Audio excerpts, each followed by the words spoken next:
Meenakshi YouTube channel చూస్తున్న వారందరికీ ధన్యవాదములు. నమస్తే. చాలా వీడియోలు చేసి పెడుతూ ఉన్నాను. మరి నచ్చినట్లయితే లైక్ చేయండి, షేర్ చేయండి, సబ్స్క్రైబ్ చేయండి. జాతక చక్రంలో ప్రతి ఒక్కరికి లగ్న బలం ఉండాలి అని ప్రతి వీడియోలో చెప్తున్నాను. లగ్నం అంటే మొదటి భావం, అది ఏ రాశిలో లగ్నం అని రాసి పెడతారో అది లగ్నం. ఆ లగ్నాధిపతి ఎవరో చూడండి. ఇప్పుడు మేష లగ్నం అనుకోండి, కుజుడు అధిపతి, కుజగ్రహం. వృషభ లగ్నం అనుకుంటే శుక్రగ్రహం. మిథున లగ్నం బుధగ్రహం. కర్కాటక లగ్నం చంద్రుడు. రవిచంద్రులకి ఒక్కొక్కటే రాశులు, వీరికి 2 రాశులు లేవు. కన్యా బుధగ్రహం, అంటే బుధుడికి 2 వచ్చాయి. శుక్రగ్రహం తుల, కుజగ్రహం వృశ్చికం వచ్చింది. ఒకటి అగ్నితత్వం, ఒక జలతత్వం. శుక్రుడికి ఒకటి భూతత్వం, ఒకటి వాయుతత్వం. బుధుడికి ఒకటి వాయుతత్వం, ఒకటి భూతత్వం. గురునికి అగ్నితత్వం,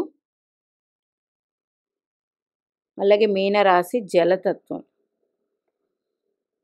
మకర కుంభాలకి భూతత్వం, మకరం భూతత్వం, కుంభం వాయుతత్వం. అందుకే ఈ తత్వాలు కలిగి ఆయా లగ్నాలు, ఆయా రాశుల వారికి గుణగణాలు మారిపోతాయి. మరి ఇప్పుడు చూసుకుంటే లగ్నాధిపతి, ధనాధిపతి ముఖ్యం. ఎందుకు?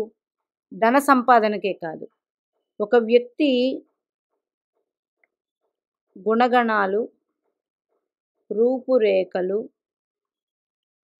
వారి యొక్క అన్ని లగ్న బలం బట్టి ఉంటాయి. ఆరోగ్యం ఉండాలంటే లగ్నాధిపతి కూడా బలంగా ఉండాలి. మరి ధనాధిపతి అంటే కుటుంబ వ్యవస్థ.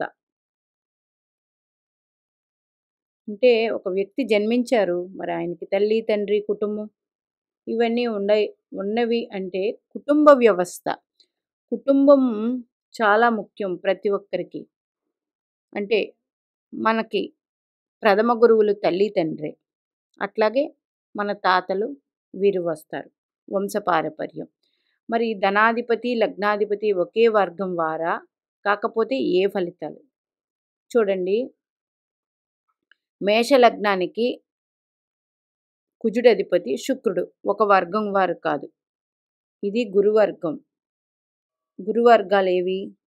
మేషం, ధనస్సు, మీనం, వృశ్చికం, గురువర్గం రాస్తున్నాను, కర్కాటకం, సింహం. ఇవి గురువర్గాలు. శని వర్గాలు తుల, కన్య, మిథునం,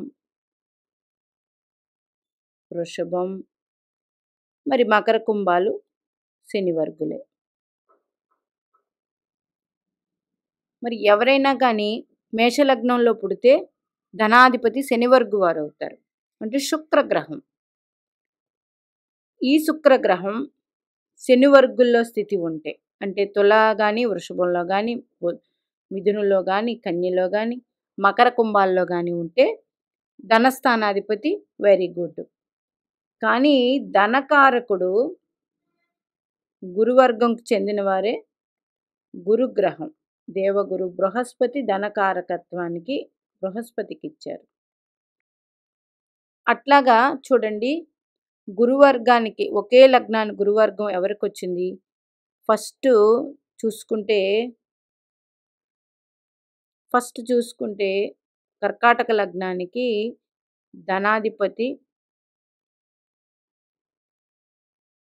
లగ్నాధిపతి గురువర్గం వారు.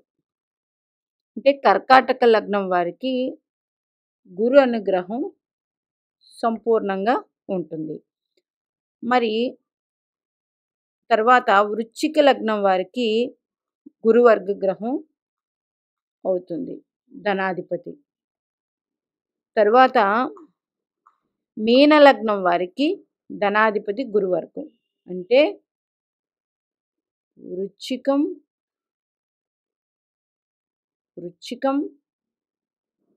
కర్కాటకం, మీనం. చూడండి, ఈ 3 లగ్నాల వారికే గురువుతో సంబంధాలు ఎక్కువ. మరి ఈ 3 లగ్నాలు మోక్షం 4, 8, 12 మోక్ష రాశులు,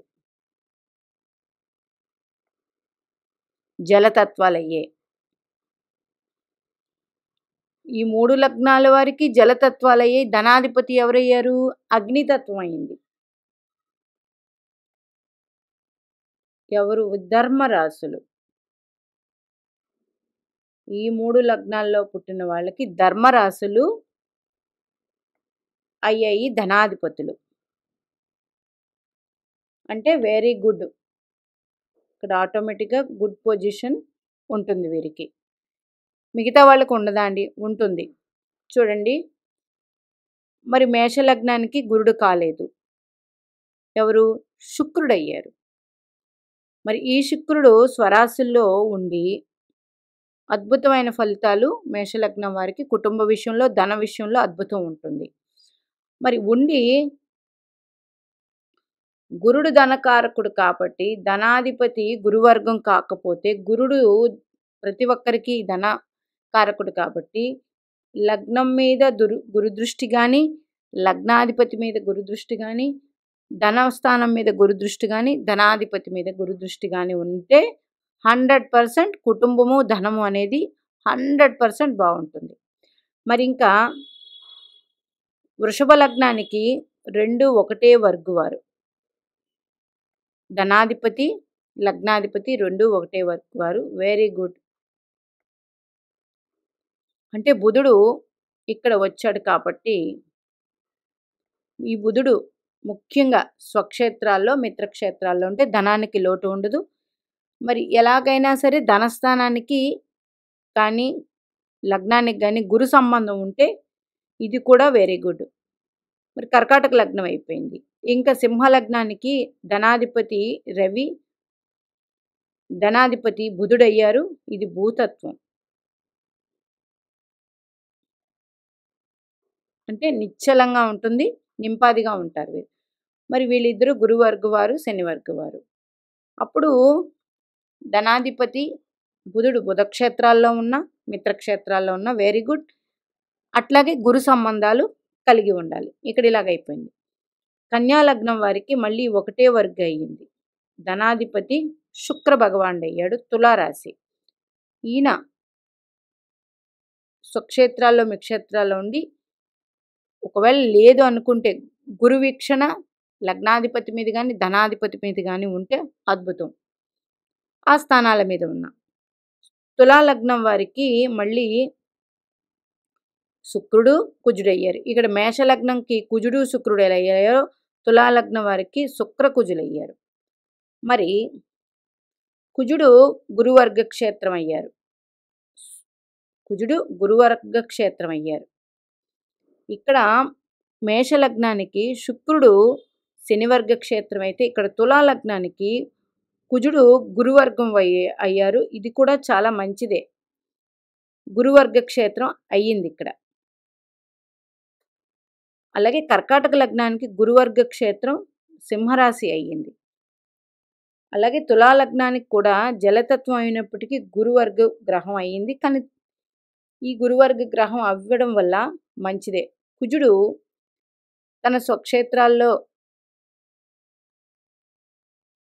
స్థితి కన్నా కుజుడు తన స్వక్షేత్రాన్ని చూస్తూ ఉంటే మంచిది. అట్లాగే తులాలగ్నం వారికి గురుడు లగ్నాన్ని చూసినా లేదా ధనస్థానాన్ని చూసినా కుజునితో సంబంధం ఏర్పడిన అద్భుతమైన ధన ఫలితాలు, కుటుంబ వ్యవస్థ బాగుంటుంది.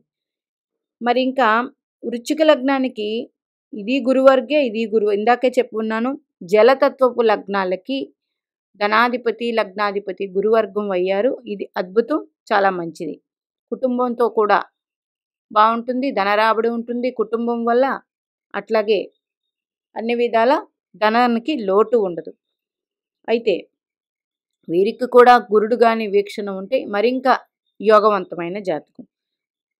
ధనుసు లగ్నానికి మకర రాశి శని భగవానుడు అయ్యారు. మరి వీరిద్దరూ ఒక వర్గం కాదు. కానప్పుడు 100% గురు వీక్షణ ఉండాలి. గురు వీక్షణ ఉండాలి. లేకపోతే గురుస్థానంలోనే ఉంటే ఇది మళ్ళీ హంస మహాపురుష రాజయోగం అద్భుతంగా ఉంటుంది. గురుడు కానీ ధనస్థానంలో ఉంటే మరి లగ్నాధిపతి నీచపడతాడు. 100% మంచిది కాదు. ధనానికి కుటుంబ వ్యవస్థకు కూడా చాలా ఇబ్బంది ఉంటుంది. ఇక్కడ అయిపోయింది. మరి మకర లగ్నం వారికి ఒక్క మకర లగ్నానికే స్పెషల్ ధనాధిపతి శని భగవానుడు అయ్యారు. అందుకని శని భగవానుడు నీచ పట్టకూడదు ఈ లగ్నం వారికి. అలాగే శని భగవానుడు మకర లగ్నంలో స్థితి పొందిన వెరీ గుడ్. అట్లాగే శని భగవానుడు ద్వితీయంలో స్థితి పొందిన వెరీ గుడ్ జాతకం. ఇట్లా ఉండి గురువీక్షణ ఉంటే వీరికి ధనస్థానం మీద కానీ శని భగవానుడు మీద కానీ గురువీక్షణ ఉంటే 100% యోగవంతమైన జాతకం. మరి ఇంక కుంభలగ్నానికి మళ్ళీ గురువర్గు శనివర్గు అయ్యారు. కుంభలగ్నానికి గురుడు స్వక్షేత్రాల్లో ఉన్న లేకపోతే మిత్రక్షేత్రాల్లో ఉన్న ధనానికి లోటు ఉండదు.